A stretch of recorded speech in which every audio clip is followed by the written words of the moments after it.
Bansos pangan Ramadan kabarnya akan dibagikan melalui PT Pos dan diantarkan dari pintu ke pintu. Hal ini dibenarkan oleh Dirut Perum Bulog Budi Waseso. Bantuan sosial pangan Ramadan ini diperuntukkan untuk kalangan menengah ke bawah yang terdata pada DTKS.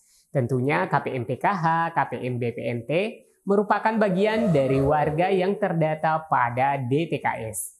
Dikabarkan pula bahwa bantuan sosial Ramadan akan dibagikan beras 10 kg sebanyak 21,6 juta keluarga penerima manfaat KPM. Namun untuk pembagian daging ayam dan telur tidak semua KPM mendapatkannya dan hanya diperuntukkan sekitar 2 jutaan KPM. Nah teman-teman, kapan jadwal penyalurannya? Dan khusus untuk daging ayam dan telur hanya diperuntukkan untuk golongan KPM yang ada dalam kartu keluarganya ada anggota keluarga yang memenuhi syarat penerima.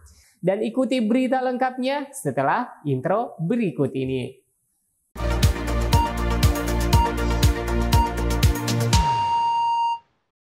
Assalamualaikum warahmatullahi wabarakatuh. Salam sehat semua. Menjelang Ramadan kali ini ada beberapa bantuan sosial yang sementara pencairan dan juga bansos yang dijadwalkan di bulan Ramadan hingga menjelang Hari Raya Idul Fitri.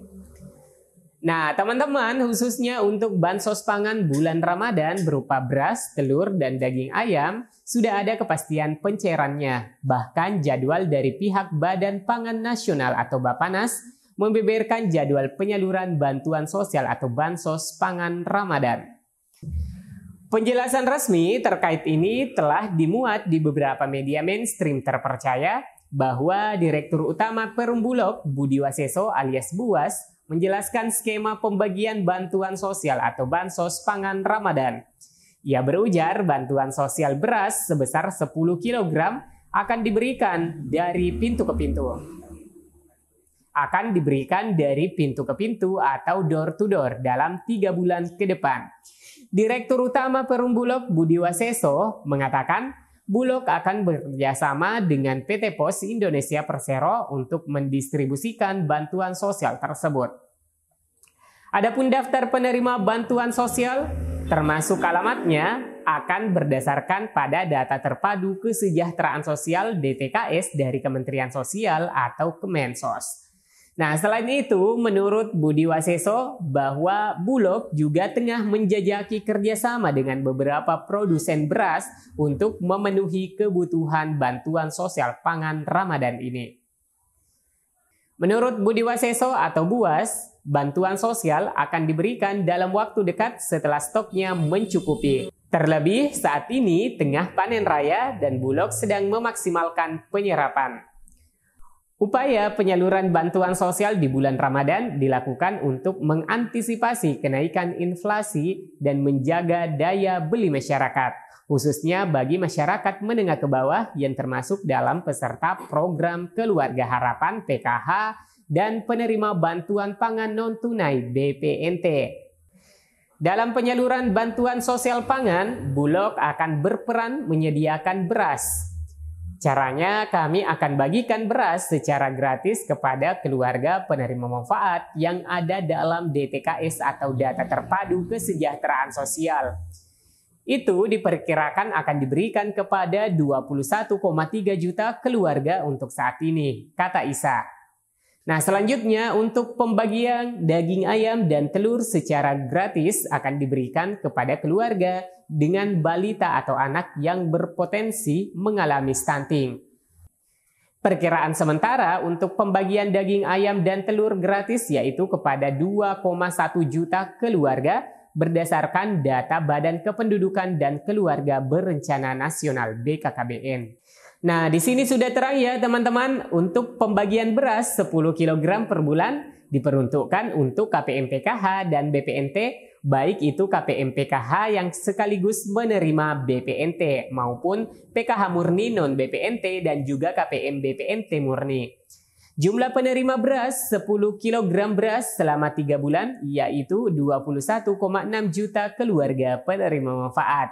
Dan bagi KPM yang beruntung mendapatkan daging ayam dan telur hanya berjumlah 2,1 juta keluarga, yaitu KPM yang ada dalam kartu keluarganya ada ibu hamil dan balita yang memiliki potensi stunting.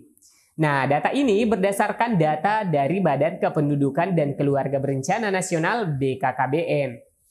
Jadi ya teman-teman harus memaklumi jika tidak semua KPM penerima beras akan otomatis menjadi penerima daging ayam dan telur, tetapi hanya KPM tertentu jika dalam kakaknya itu terdapat anggota keluarga yang berpotensi terkena stunting, seperti adanya ibu hamil dan juga balita. Nah teman-teman, data ini didasarkan dari data BKKBN. Nah ini ya teman-teman, bagi ibu-ibu hamil dan memiliki balita yang rajin ke posyandu atau ke puskesmas melakukan pemeriksaan, menimbang balitanya ataupun imunisasi, maka tentunya akan ikut terdata pada data BKKBN. Selain itu, kemungkinan besar juga dari data hasil Reksosek atau registrasi sosial ekonomi yang dilaksanakan pada bulan September hingga Oktober tahun 2022 lalu. Nah, mungkin teman-teman ada yang belum tahu warga seperti apa yang dimaksud berpotensi stunting itu. Kok hanya anggota keluarga yang ada dalam KK yang terdata pada BKKBN ini yang bakalan menerima bantuan daging ayam dan telur? Jadi teman-teman, yang dimaksud berpotensi stunting adalah warga yang terindikasi ataupun yang rawan terkena masalah gizi kronis yang bisa mengakibatkan kurangnya asupan gizi dalam jangka waktu panjang sehingga mengakibatkan terganggunya pertumbuhan pada anak. Stunting juga menjadi salah satu penyebab tinggi badan anak terhambat sehingga lebih rendah dibandingkan anak-anak seusianya. Nah, teman-teman, banyak yang masih menganggap kondisi tubuh pendek itu merupakan faktor keturunan dan tidak ada hubungannya dengan masalah kesehatan. Nah, faktanya, faktor keturunan itu memiliki pengaruh kecil terhadap kondisi kesehatan seseorang dibandingkan dengan faktor lingkungan dan pelayanan kesehatan. Biasanya, stunting mulai terjadi saat anak masih berada dalam kandungan dan terlihat saat mereka memasuki usia 2 tahun. Stunting memiliki gejala-gejala yang bisa teman-teman kenali. Misalnya yang pertama, wajah tampak lebih muda dari anak seusianya. Yang kedua, pertumbuhan tubuh dan gigi yang terhambat. Yang ketiga, memiliki kemampuan fokus dan memori belajar yang buruk. Yang keempat, pubertas yang terlambat. Yang kelima, saat menginjak usia 8 hingga 10 tahun, anak cenderung lebih pendiam dan tidak banyak melakukan kontak mata dengan orang sekitarnya. Yang keenam, berat badan lebih ringan untuk anak seusianya. Yang keenam, berat badan lebih ringan untuk anak seusianya. Jadi ya, seperti itulah teman-teman, bagi masyarakat yang memiliki anggota keluarga berpotensi stunting dan teman-teman tentu sudah memahami gejala stunting. Jadi penerima daging ayam dan telur hanya dibagikan sesuai data yaitu 2,1 juta KPM saja. Selanjutnya mengenai jadwal penyaluran bantuan sosial pangan Ramadan. Menurut konfirmasi dari Badan Pangan Nasional atau Bappenas, membeberkan jadwal penyaluran bantuan sosial atau Bansos Pangan Ramadan. Deputi Bidang Ketersediaan dan Stabilisasi Bappenas, I Gusti Ketut Astawa, berujar, distribusi bantuan sosial atau bansos akan dilakukan sebulan sekali dalam 3 bulan ke depan. Jadi bansos beras, telur, dan ayam prinsipnya tidak dilakukan sekaligus. Dilakukan tiap bulan, tidak dilakukan sekali 3 bulan. Ujar Ketut saat ditemui di kawasan. Menurut Ketut, penyaluran bantuan sosial pangan tidak hanya dilakukan oleh Bulog, tetapi juga ID Food.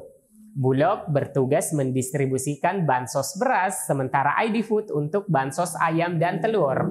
Nah, teman-teman, dari keterangan dari pejabat yang berwenang, mulai dari distribusi hingga penyaluran, ini bisa disimpulkan ya teman-teman, yaitu yang pertama, bantuan pangan berupa beras kemasan 10 kg disiapkan oleh Perum Bulog. Yang kedua, penyaluran melalui petugas pos dari pintu ke pintu. Yang ketiga, bantuan beras 10 kg tidak sekaligus dalam 3 bulan akan tetapi disalurkan per bulan. Yang keempat, Bansos berupa ayam dan telur penerimanya 2,1 juta. Yang ada dalam kartu keluarganya itu terdapat anggota keluarga yang berpotensi stunting berdasarkan data dari BKKBN. Yang kelima, daging ayam dan telur akan didistribusikan oleh Badan Usaha Milik Negara atau BUMN di bidang pangan ID Food. Yang keenam, KPM bersabar saja menunggu karena bansosnya akan diantarkan ke rumah masing-masing. Amin ya robbal alamin. Baik teman-teman, demikian yang bisa saya sajikan informasi terbaru seputar update berita penyaluran bantuan sosial Ramadan. Semoga berita ini bermanfaat. Like dan share ke media sosial jika berita ini bermanfaat. Berikan komentar dan jempolnya saya nantikan. Saya Amran undur diri, semoga jelang Ramadan ini kita diberikan kesehatan yang prima.